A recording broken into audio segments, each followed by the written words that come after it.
We're coming to you live from our studios in Belize City, and this is the evening news on Love Television for Friday, August 19th.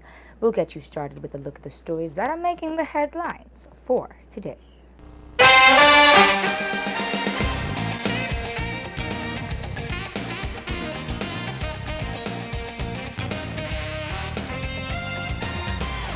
BSI ASR employee dies after being crushed. Division inspired by the people joins calls for the appeal of Chief Justice's ruling on Section 53 of the Criminal Code. UNDP, Petrocaribe, and PACT all contribute to the ongoing hurricane relief efforts, and a man charged with kidnapping of Mennonite couple released on bail. A tragic accident at the Belize Sugar Industries has left an employee dead today. William Neal, the Communications and Government Affairs representative for ASR BSI, confirmed that Ishmael Jimenez Jr., who has been employed by Belcogen as a mechanic since February 2012, was working with heavy-duty machinery when he was pinned between two machines just before 2 o'clock this afternoon. Jimenez, who is from Trial Farm Orange Walk, sustained grave internal injuries. He was taken to the Northern Regional Hospital where he was undergoing surgery. Jimenez succumbed to his injuries sometime before 5 o'clock this evening. Neil spoke with Love News about this incident. There was a very unfortunate incident, and unfortunately, an employee, Ismael Jimenez Jr., was fatally injured. Initially, we had to rush him to the hospital, following our own safety protocols to make sure that we did not have additional injuries or worsen the situation. And when he got to the hospital, he had to undergo emergency surgery. They tried to stabilize him and then move him to the city, where BSI agreed with the family that they take him to, seek the best possible medical attention. Unfortunately, he died before that happened. We're extremely sad because it's a member of our BSI family, and it's still, we work with the family and respect what the family wants. It's a tragic loss for all of us, and he has been with the company since 2012 as a mechanic, and we're really saddened by it. Does BSI have any details on how the accident occurred? What we are doing is, in line with our safety and health department, we have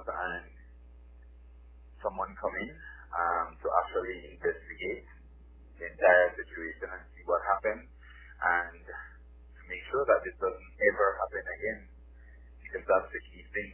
One loss is too much, but we definitely want to make sure that it never happens again.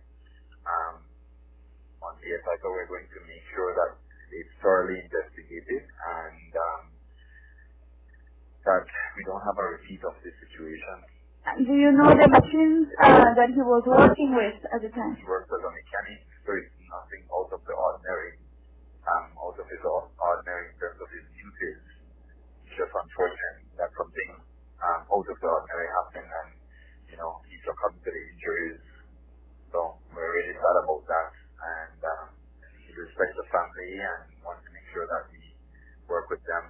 We had BSI officials at the hospital along with the family, so we were there, and the first thing was to really make sure that we did all that we could to save his life, and that was the most important thing. So we're really sad about that. But the other details, the investigation will tell us exactly what happened, we hope, and we can't bring him back. We're sad about that, and but we want to make sure that it doesn't happen ever again. The family was notified as soon as the incident occurred, and he was taken to the hospital. Neil confirmed that Jimenez was insured, but on the topic of compensation for the family, he said the company will address the matter in due time. Vision inspired by the people has joined the voices of those speaking out against the recent ruling of Chief Justice Kenneth Benjamin on Section 53 of the Criminal Code of Belize. The VIP says the government should appeal the decision. The VIP also says that they have taken the stance because natural human procreation serves as the bedrock of Belize's traditional family unit.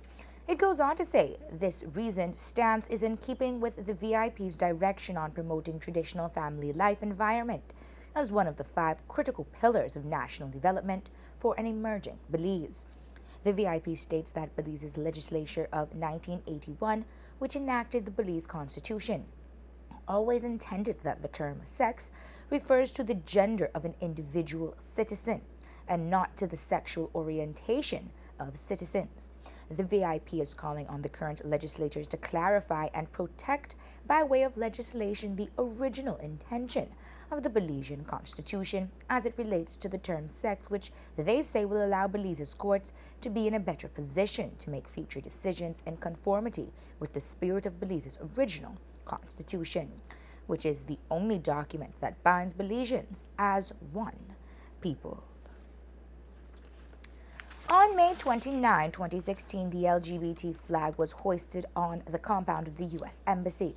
It was done as a consequence of the White House sending out a presidential proclamation declaring the month of June to be the Lesbian, Gay, Bisexual, and Transgender LGBT Pride Month.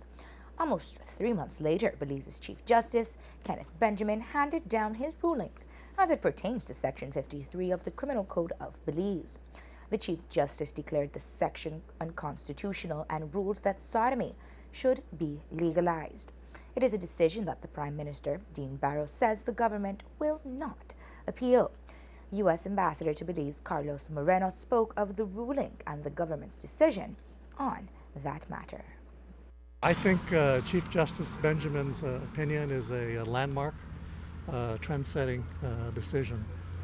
As a former judge, as you pointed out, in reading that very comprehensive, thorough decision, he covered all the bases, beginning with the statutory history of the statute in question, Section 53, delineating the respective positions of the parties, going through the different contentions by those parties, and analyzing the Belizean Constitution in terms of a number of rights like equal protection and so forth.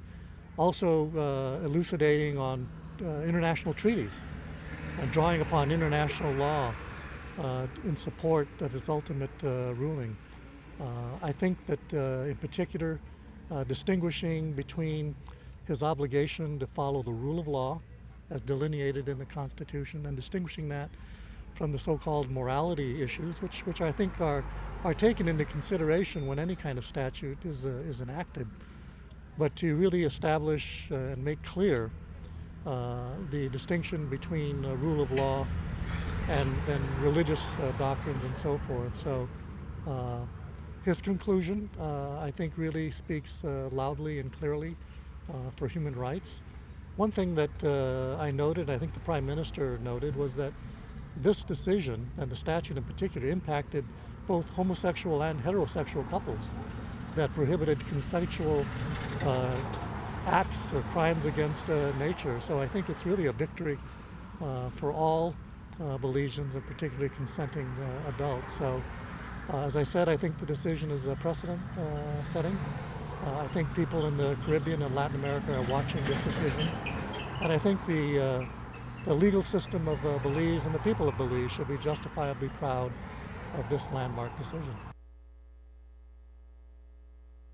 Ambassador Moreno says that people are free to have their opinions on the ruling, but that no one should resort to hate or violence. He added that education on the issue is very important. People are, of course, free to say whatever they wish to say and sincerely believe, and there's nothing in the opinion that really prohibits people from speaking their minds. But the ultimate conclusion, I think, is a good one. And I think the Chief Justice also takes into account that this is an area of behavior that people differ on quite vociferously. But the important thing is that people not resort to name calling slander, libel. Certainly, they should not resort to violence. I think I read that the issue needs to be ventilated among the social partners in Belize, and I think that will probably be the next step.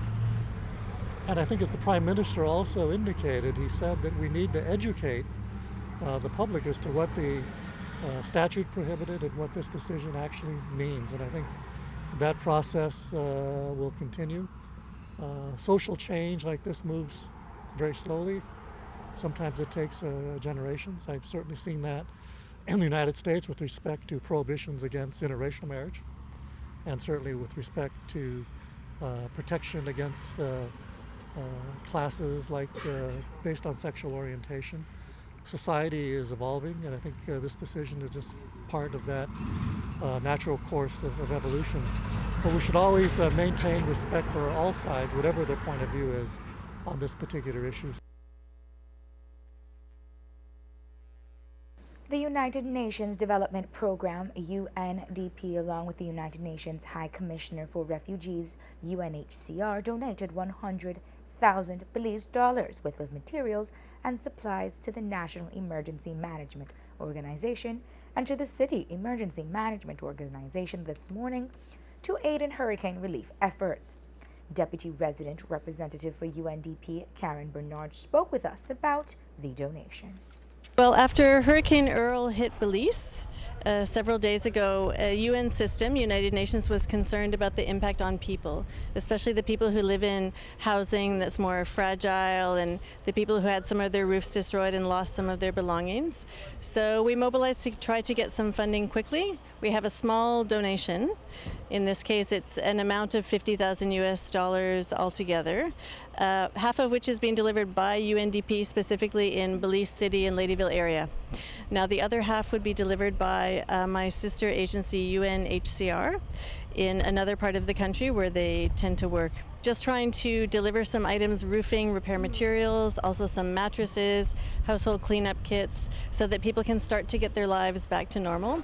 This assistance would reach approximately 125 families in the Belize and Ladyville area, and that's based on an assessment done by NEMO and CEMO as to which families were most affected and would need certain types of items. There to receive the donation and materials was CEMO's representative, Councillor Philip Willoughby. He spoke with us about how they will use these supplies. Have activated to seek funds from through their various organizations within the UN, and I believe to this end, at today's handing over, we'll be receiving up to 100,000 in donations, and I was also briefed that they are knocking on other doors within the UN forum to see if they can get additional supportive funds to help all those who were affected by Hurricane Earl. Got mattresses, windows, ply-sim, and other 2x4 type lumbers, and so forth to assist with home repairs. Half of the contribution was given by the UNHCR. Gilia Batistea, Associate Protection Officer, spoke with us about the needs that they have been observing after Hurricane Earl, stating that the two main needs that people are facing are assistance to recover their damaged fields and school resources. Doing the needs assessment specifically in Armenia and in Valley of Peace directly through our officers and also in consultations with the community representatives. A lot of people are worried because their fields have been destroyed and their harvest that was their main source of income has been destroyed. They are requesting for help in that sense. They also are worried that the school year is going to start soon, so they don't have income to buy school supplies for their children. And of course, these are people already living at in conditions of extreme poverty. So they are lacking the minimum to clean their houses, to even survive with food. And this is something that we're trying to help.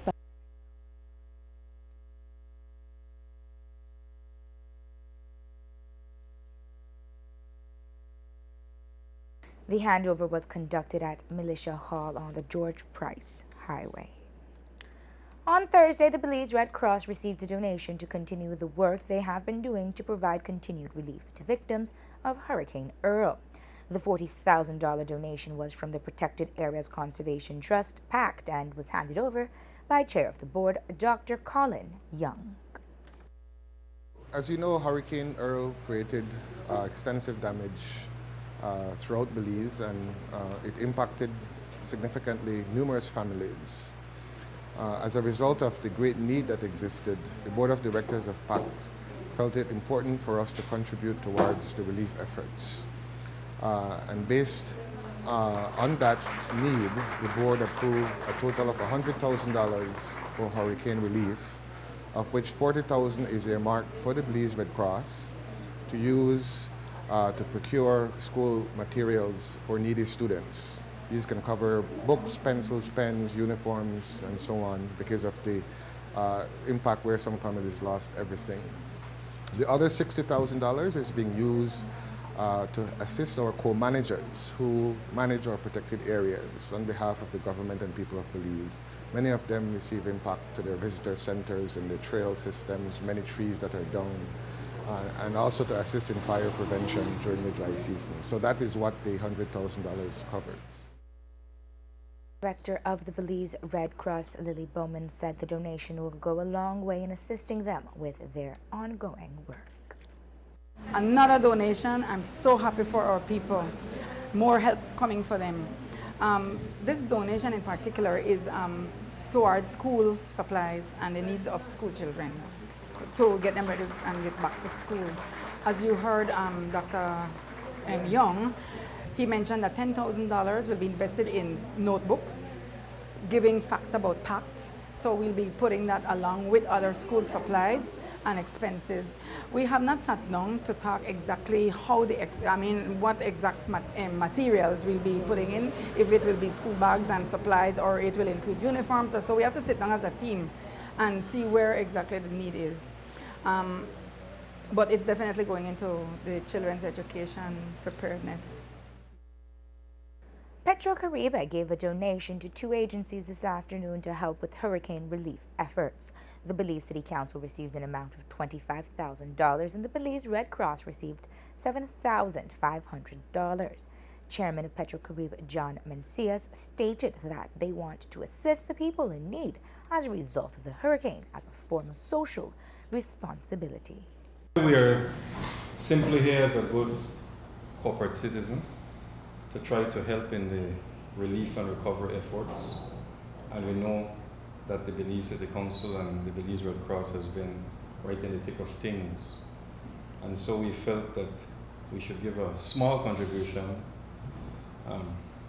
Bear in mind our size compared to the big giants like Telemedia and Bicol and so on, right? We're not anywhere close to that. So we wanted to make a donation of $25,000 to the Belize City Council to help with the recovery efforts, and a smaller donation to the Belize Red Cross of $7,500. We have been involved and we want to continue to be behind people like yourselves who seem to be pushing as hard as possible and actually getting things done. So I don't want to make it sound like it is an open door, but that you can, come back to us, and if we can assist, we will try our best to do so. Mayor Darrell Bradley was present to receive the donation and stated that resiliency is shown when every member of the society comes together to help each other.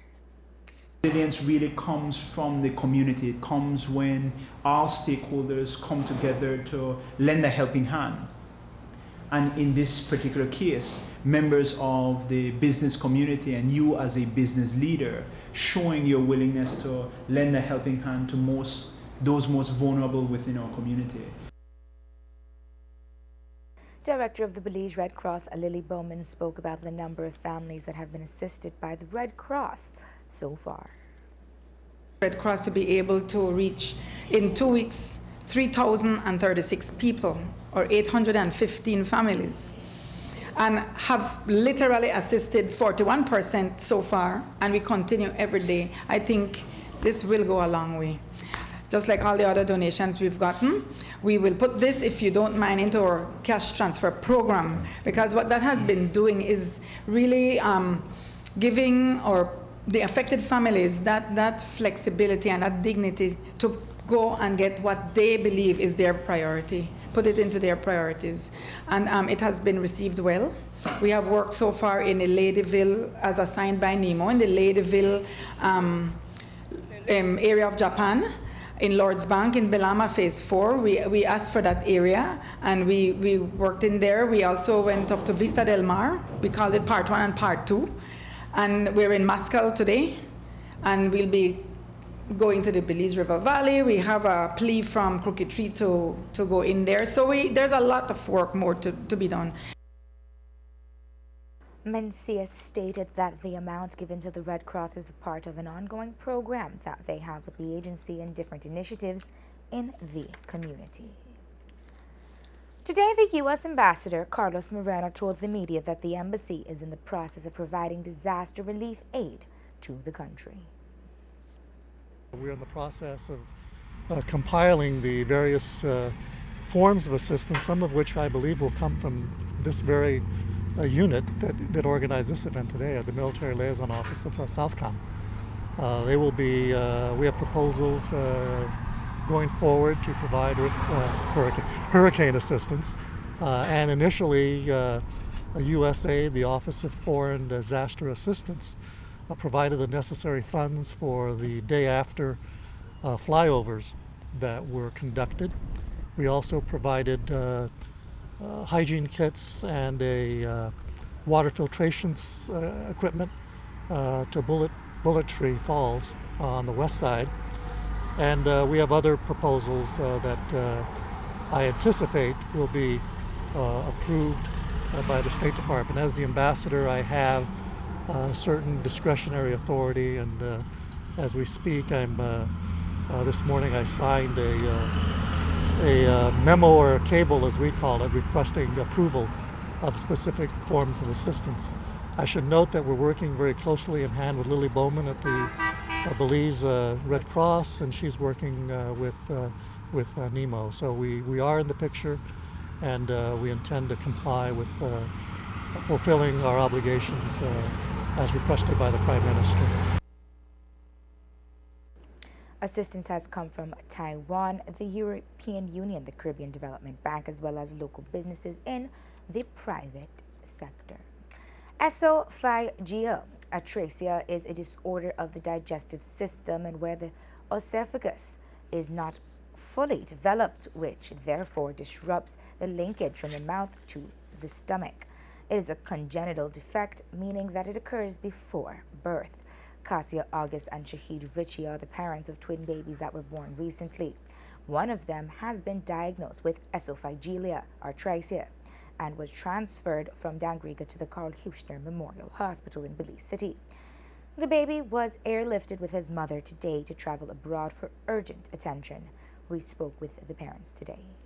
It's a malformation that 1 in 4,000 kids is born with, and it's very difficult to be fixed in Belize, so in this case we have to transport him to the US to get the surgery done. That's my first baby, first pregnancy and the twins, and it just sad that he had to take everything because my next baby pretty good in a home, and it just sad that he had to take all the difficulties because if esophagus not fully formed, so he can't feed, he can't do nothing, and for my baby born in a hole, so he really sad. We're leaving soon, so just me and him. And it's hard because I have to left my next son. It's extremely grateful to have this problem fixed so that I can later have my son with me. Both of them. Yeah. Both of them home soon, so just have to take the time where the doctor is over there and deal with the surgery and hope he recover well and, come back home and be a family. The treatment that baby Liam is about to receive comes through coordination by the World Pediatric Project, as Candice Tillett explained. Have two cases. The first case is the esophageal atresia with baby Liam. We were notified of the condition as soon as the baby was born and transported from Dangriga to the KHMH. And so we started to work right away. We contacted our office in Richmond and we came to the hospital and got all the information to submit the case as an urgent case, because as you guys know, if you can remember, in December we took a baby with a similar condition, and being that this baby is so small, the baby only has around, I think, about 3 pounds, so the baby could not travel on a commercial flight. So we reached out to our partners from Richmond, Virginia, reached out to the company that had the jet and asked once again if they could kindly donate their services, and hence the reason why the private plane is coming for the baby.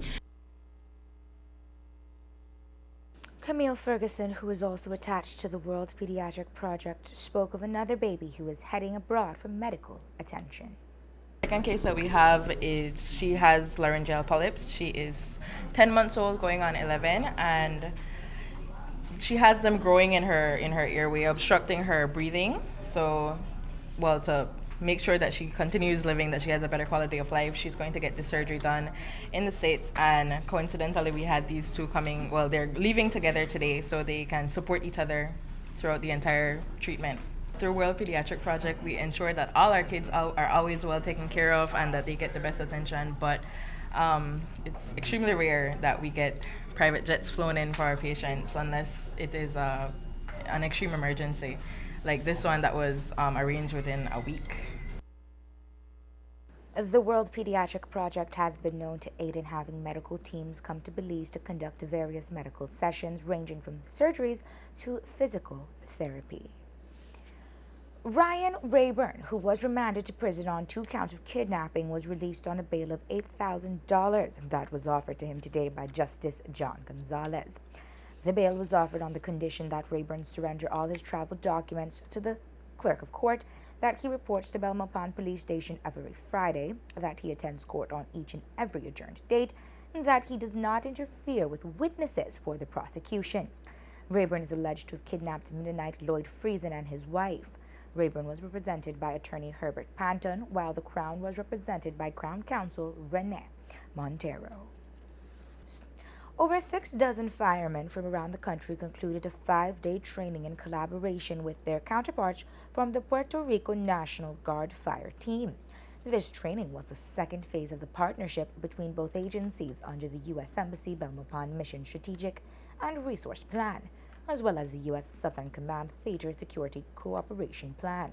The first phase of the project was conducted on September 25, 2015, where over $1 million worth of equipment was handed over to Belize's National Fire Service from the U.S. Southern Command. Belize's Fire Chief Ted Smith spoke of the training. This training is possible through our partnership that has been developed over the years with them. This training was focused primarily on search and rescue, fire suppressions, and rescue from road traffic accident or RTA. The fire suppression capability has to do with live fire within our live fire training facility behind me. And the search and rescue was within the same area. We just created sections within the container so that the search and rescue personnel are still exposed to quite a reasonable or high temperature of heat, similar to what they would experience in a structure during firefight. The road traffic accident entails the extrication of a casualty after a road traffic accident occurred. Today is the last of a 5-day training. Firefighters and officers from every single fire station located throughout the country of Belize participated in this training. From every single fire station located throughout the country of Belize, there are some 70-odd firefighters that was trained over this last 5 days. U.S. Ambassador Carlos Moreno was on hand today at the Ladyville Fire Station where simulation exercises were conducted, displaying various areas of firefighting including search and rescue tactics, fire behavior, vehicle rescue, and personal protective equipment maintenance. My reaction is that this is an incredible, 5-day training experience for the Belize Fire Service. And we at the embassy are very proud that this has occurred. This goes back to September of last year when the U.S. donated much of the equipment that you see here, valued at about $1.2 million. It includes the gear that you see the firefighters wearing, the oxygen equipment, the jaws of life, the saw, and a number of other very specialized equipment that is used in firefighting. And as you can see, lives are really at stake here. And just going into the simulated situation, you could see how dangerous those circumstances are for anyone, much less a firefighter. You absolutely need the kind of training that they're receiving today. And I really want to thank the Puerto Rican National Guard, their firefighting unit, for coming down here and spending time with the Belize firefighters. And I also want to thank the U.S. government's Southcom unit for really putting on and supporting both financially and with units supporting this kind of training. According to the National Fire Service, the training exercises will improve the fire department's response to large-scale fires and disaster, as well as fire threats. A huge boa constrictor was rescued and taken safely to an appropriate natural habitat location offshore Toledo. Correspondent Paul Mahung has that story. The boa constrictor, locally known as Wowler, was sighted in Hopeville area of Punta Gorda, and a concerned resident alerted a member of the Belize Coast Guard, Jack Alford, who was nearby and who rescued the boa constrictor from where it was seen and could have been killed. Alford then took the huge boa constrictor to the Toledo Institute for Development and Environment, where Alford spoke to Tide's Executive Director, Celia Mahone. The boa constrictor was here found in Hopeville. It was just right nearby Mr. Usher garage. It was right in the backyards of his garage. However, he was there with his two sons, and he saw me passing by and he asked me to come over and assist him with the snake. So I just went over and caught it, and now I'm presently here at Tide office, which we are getting to get on our way with a new home for this boa constrictor. Its new habitat, which will be out in the Snakeys. One of the Snakeys will be its new habitat. So I'm not describing which Snakeys, so it's for the guys or the tourists to come around and look for this nice little boa constrictor here on one of the Snakeys here in Belize. Can you tell us why you thought of bringing it to Tide? Well, because the boa constrictor is not a real snake that is very venomous. It's just a nice snake to see, to look at, and so it's good for the tourism, and it's nice to have it around there for seeing. And there are additional snakes at the Snakeys. Right. There's a lot of other smaller ones, so this one would be biggest there on the Snakeys. With arrangements made by Toledo Institute for Development and Environment, the boa constrictor was taken yesterday by Jack Alford and Carlos Ramirez and safely released at West Snake Key in the conservation zone of Port Honduras Marine Reserve, co-managed by Tide and Fisheries Department. Reporting for Love News, Paul Mahone, Punta Gorda. The Inspiration Center held its Family Fun Day today at their Resource Center. There were fun events for the parents and children that attended that center. The director of the center, Joycelyn Lopez, spoke with us about the children that visit the Inspiration Center. They come here for physical therapy services, and they also come for speech therapy services. We also have an in-house physician, we have an in-house nurse, we have a social worker, we have a speech therapist who also offers vital stim therapy. We have a nurse who does hearing screening as well. And from time to time, we have visiting medical teams or mission teams that come in that also work with us and offer occupational therapy. We've had quite some changes in some of our children. We have children who couldn't even lift up their heads. Now they're coming in and they can lift up their heads. We have children who were not able to walk and they're coming in and like, hi, Dad, I can walk, you know. That is the rewarding part of the job. Special Envoy for Women and Children Kim Simples Barrow spoke with us about the impact that the center has made in the lives of the children. There's a lot of family members of our clients along with their brothers and their sisters. So basically it's a day for them to really come to the Inspiration Center and see what it is that we offer here at the Inspiration Center, see the work that we do here, and it gives an opportunity for the siblings to be a part of this progress with our clients. It's really a huge opportunity for them because from having zero chance of walking to at least being able to take a few steps and being able to put on a shirt, it's an incredible journey. Maricela Craig, a primary school teacher at Belize Elementary School, mother of 3-year-old Zane Craig, who has Down syndrome, spoke with us about her child's condition and the assistance that he has received from the Inspiration Center and the challenges that their family faces.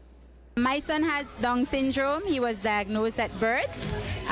We've been coming here for almost 2 years now. So he started from very early. We did early intervention with him, with all his therapy. So he's in this program for about 2 years now. As a mother, what are the challenges that you face in a society when you have a child that needs so much care? It's a bit challenging, yes, because we don't have enough resources in Belize. We don't have enough programs for special needs kids, summer programs to put him in. Physically, he's okay, so I don't have physical challenges like going out places or so, but resources, support, special needs resources, we do need those here in Belize. I'd like to do a big shout out to the Inspiration Center and the entire staff. They're very supportive and friendly and cooperative and want to get all the help we can for them because they're really good with all the kids and everybody. Little Zane is defying Down syndrome, meeting all of his milestones and keeping on par with children his age. His mother told us he enrolled in preschool last year, and the center has been functional since April of 2014 and provides services for around 500 children. Half of those are from the Belize district. The Queen of the Bay State Ball is scheduled for tomorrow night at the Biltmore Hotel. Dejanira Thompson, Public Relations and Coordinator for the Queen of the Bay Committee, gives us the details and tells us what you can expect at the ball.